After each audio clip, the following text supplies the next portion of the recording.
comunidades de discernimiento espiritual. Algunos sujetos de discernimiento. La comunidad cristiana.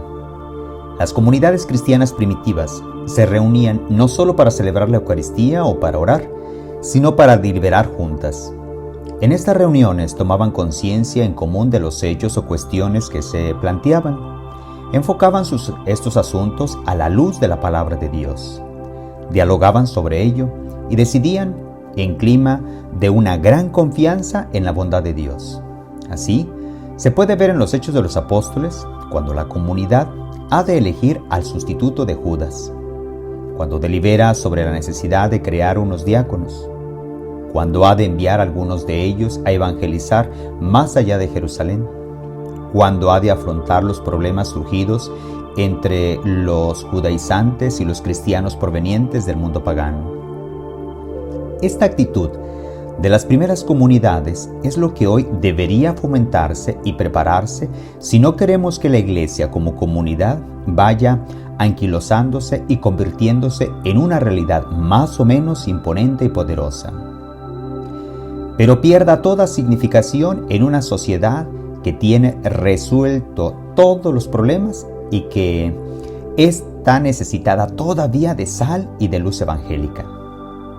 Por tanto, se deberá avanzar mucho en el análisis de las realidades que sean objeto de discernimiento, con la máxima participación de las personas de la comunidad, progresar en la experiencia de una oración inspirada en la palabra, pero arraigada en lo cotidiano, realizar una reflexión serena y compartida sobre los signos de Dios, crear una capacidad de diálogo abierto, dejándose interpelar por los demás, ya que no se trata de convencer, sino de buscar decisiones operativas, aunque modestas.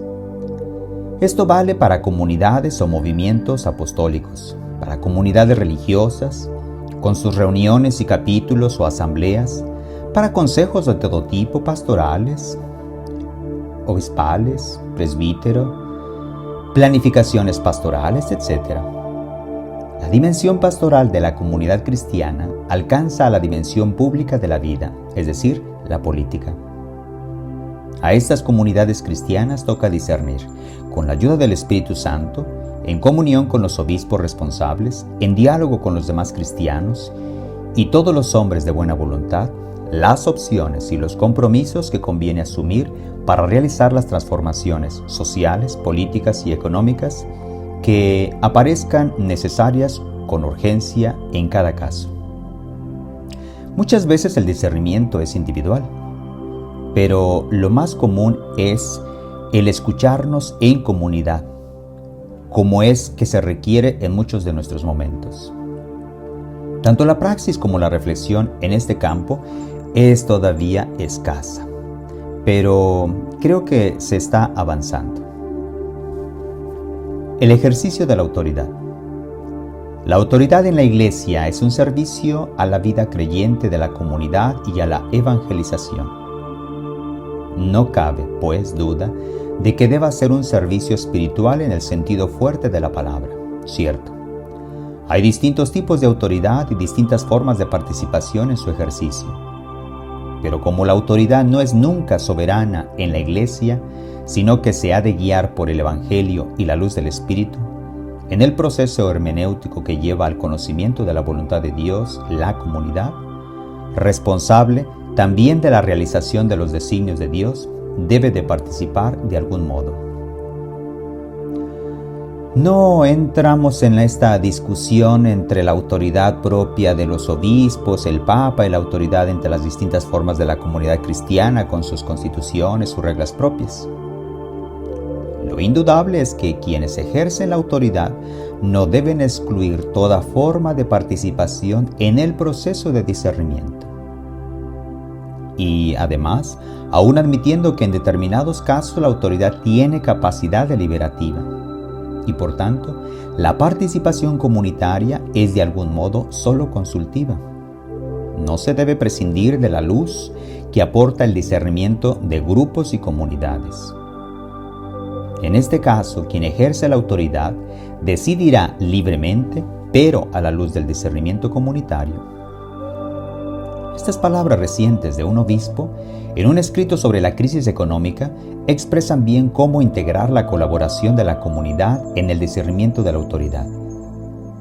Después de haber escuchado voces autorizadas de cristianos insertos en el mundo laboral y económico, aprovechando distintos informes relativos al caso y con la voluntad de hacer un discernimiento a la luz del Evangelio, creemos poder ofreceros las siguientes consideraciones.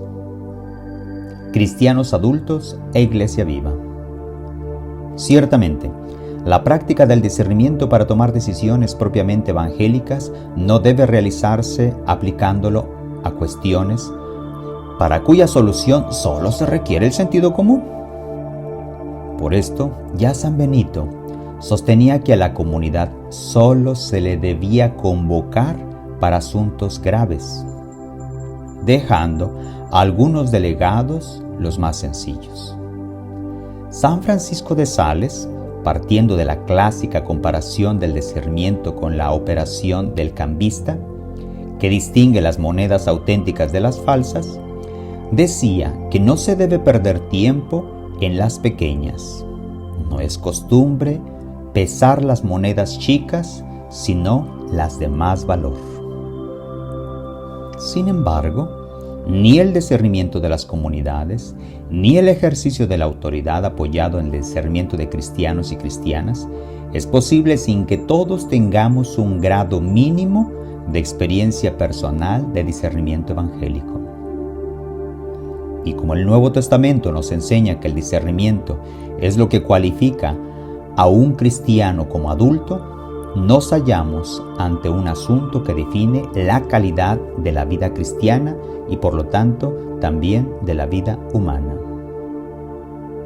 Ciertamente, adriestamos en el discernimiento, sobre todo en medio de la vida eclesial y social de hoy. Es un desafío serio, pero también este reto nos coloca en la disyuntiva de apuntar hacia un cristianismo más o menos gregario y de poca significación en la sociedad actual, o de recorrer pacientemente el camino de formarnos como individuos y como comunidades para la práctica de este discernimiento cristiano. Además, a quienes desempeñan distintos servicios de autoridad en la Iglesia, se les pide fe en la acción del Espíritu en las personas y en las comunidades, ya que el Espíritu no ha abdicado en la autoridad eclesial. Ciertamente estamos lejos de haber alcanzado un nivel aceptable en el camino de la verdadera corresponsabilidad en la Iglesia. Pero si nos empeñamos en ello, podremos ofrecer a la humanidad un tipo de comunidad humana, verdaderamente espiritual, al estilo de Jesús de Nazaret, de modo que seamos algo de sal de la tierra y luz del mundo. Quien tenga oídos que oiga lo que dice el Espíritu a las iglesias. Discernimiento en la sociedad actual. Carta de navegar. El discernimiento es algo personal, ya que Dios nos conoce a cada uno por nuestro nombre y se nos comunica de forma individual e irrepetible. Sin embargo, hay aires epocales que pueden constituirse en llamadas o en riesgos comunes en el camino de seguimiento de Cristo en la búsqueda del reino de Dios. Veamos algunos de estos aires. Buena noticia para los pobres. El Evangelio es buena noticia para todo el mundo, y esto es ya un principio universal para el discernimiento, ya que la buena noticia no puede ser amenazada para nadie. Sin embargo, también es cierto que según el Nuevo Testamento, el mensaje de Jesús y el contenido del seguimiento de Cristo ha de ser una buena noticia, sobre todo para los pobres. Tal vez hoy podría inspirarnos a muchos el ejemplo de Zaqueo, que vivía unas condiciones materiales acomodadas y una posición social privilegiada. Al encontrarse con Jesús, se sintió impulsado a practicar con hechos inequívocos la justicia y a compartir generosamente. La solidaridad, factor religioso. Aún dando por supuesto que la solidaridad es una exigencia de humanidad, La experiencia religiosa cristiana conlleva un nuevo y profundo impulso de solidaridad, ya que es comunión trinitaria, es decir, participación en la misma comunión y fuente de comunión. La solidaridad es, pues, un test de la autenticidad de nuestra fe, fundada en el bautismo, que es inmersión en el misterio trinitario. La codicia, una idolatría. Una de las raíces más fuertes de la crisis actual ha sido la codicia, como han sostenido muchos análisis y comentarios. Y la codicia no es especialidad de nuestra época. Jesús nos advertía de que el dinero era el adversario de Dios. No se puede servir a Dios y al dinero. Y la carta a los Colosenses afirma que la codicia es una idolatría. Es decir, el dinero y el tener no solo son adversarios de Dios, sino simplemente los sustitutos de Dios. Sin embargo, la tradición cristiana ha puesto el acento en los dos polos de codicia y pobreza de espíritu, para indicar que lo que nos amenaza no es tanto algo exterior a nosotros, el dinero, sino la inclinación no controlada hacia el tener. La historia nos muestra cómo a menudo han sido pobres los que acaban sentándose en las poltronas de los poderosos y explotadores. La espiritualidad de Ignacio de Loyola ha aprendido de los ejercicios que el derrumbe de la vida cristiana empieza por la codicia de riquezas. Individualismo. La inseguridad del futuro, aumentada por la actual situación de crisis, fomenta el que cada uno vaya a lo suyo, debilita el sentido de solidaridad. Se habla de erosión de la solidaridad, que es la base por la construcción de una sociedad verdaderamente humana y cristiana. La competitividad invade no solo el mundo de la empresa y de los negocios, sino el del trabajo, el aprendizaje y los estudios, la cultura. El paso del yo al nosotros no es fácil y por tanto se equivoca casi insensiblemente. El realismo, no ser utópicos, decide muchas de las opiniones que uno toma de modo ordinario, y todo alimentado por un pragmatismo que solo mira a lo inmediato, a lo útil, a lo verificable. Señal de alerta: no somos islas. Los engaños de hoy. La tradición espiritual cristiana ha insistido en que hay que estar muy vigilantes ante los engaños con apariencias de bien o del mal disfrazado de bien. Es algo que suele amenazar sobre todo a personas que obran en la vida con intención de hacer el bien. En estas personas no suele darse el peligro de deslizarse hacia conductas claramente corruptas. Lo que puede influirles son los espejismos que se les cruzan en el camino. Veamos algunos. Proclamación insistente de grandes principios. Se trata del riesgo de contentarse con afirmaciones generales o con la proclamación de ideas de auténtico valor. Democracia, el Papa, derechos humanos, Vaticano, Iglesia, pero sin llegar a concretizaciones operativas. Refugio, quizás inconsciente, del miedo, de la falta de compromiso, de la comodidad, o también una manera solapada de defender intereses propios. Exhortaciones abstractas o generales. La exhortación insiste a la práctica de determinadas conductas, pero sin ofrecer caminos concretos para la realización eficaz de ellas. Por ejemplo, la llamada a la opción por los pobres, a la participación comunitaria, a la oración en medio de la vida de hoy. Esto resulta inoperante al no proponer realizaciones válidas y contextuadas, y a veces conduce a una entrega generosa, pero poco lúcida, que acaba en cansancio y abandono. El discernimiento es una sabiduría práctica que culmina no en los principios, sino en las mediaciones. Razones que no son los verdaderos motivos. La facilidad con que nos montamos teorías sobre decisiones que tomamos o comportamientos que seguimos. Como no podemos alejarnos de la línea de conducta que hemos asumido y profesamos, tendemos a racionalizaciones que solo en apariencia cubren nuestra conducta o, peor aún, encubren nuestras incoherencias o egoísmo. Mitos y modas. Cada época tiene personas o ideales que cobran especial relieve y casi seducen. Se trata de auténticos testigos y de corrientes sociales o eclesiales que nos inducen a una vida más humana, más solidaria, más cristiana.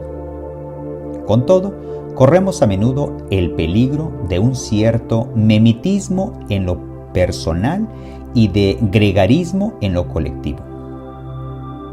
Nadie puede cerrar los ojos y el corazón a personas como Gandhi, Helder Cámara, Oscar Romero, Pedro Arrupe, José María Vilaseca, Alfonso Comín, César Esparza Dávalos, Roberta Menchú, Simone Weil.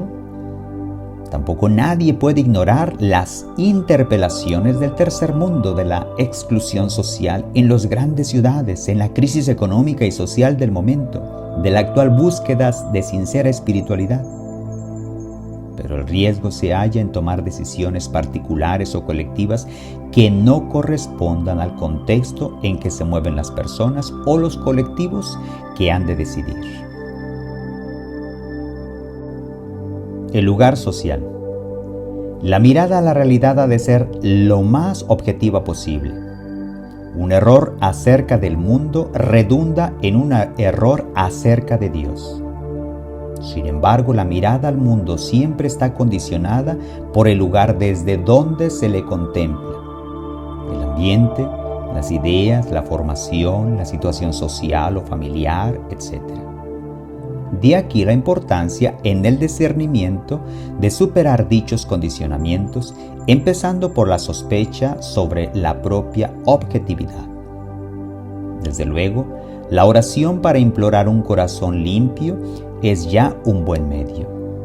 Pero hay que recurrir a otros medios como el diálogo abierto con personas de otras ideas o culturas, la inserción en el mundo de la pobreza real, experiencias personales de colaboración en acciones sociales, vivir algún modo de pobreza como ayuda al conocimiento de la realidad real de los pobres, que son la mayoría de la humanidad. En nuestra sociedad hemos de tomar conciencia de que el mundo es todo lo que no es el primer mundo. La inmensa mayoría de la humanidad no es así. En cualquier caso, no olvidar la advertencia que ya hemos dicho de escuchar a nuestro complementario, que es nuestro contrario.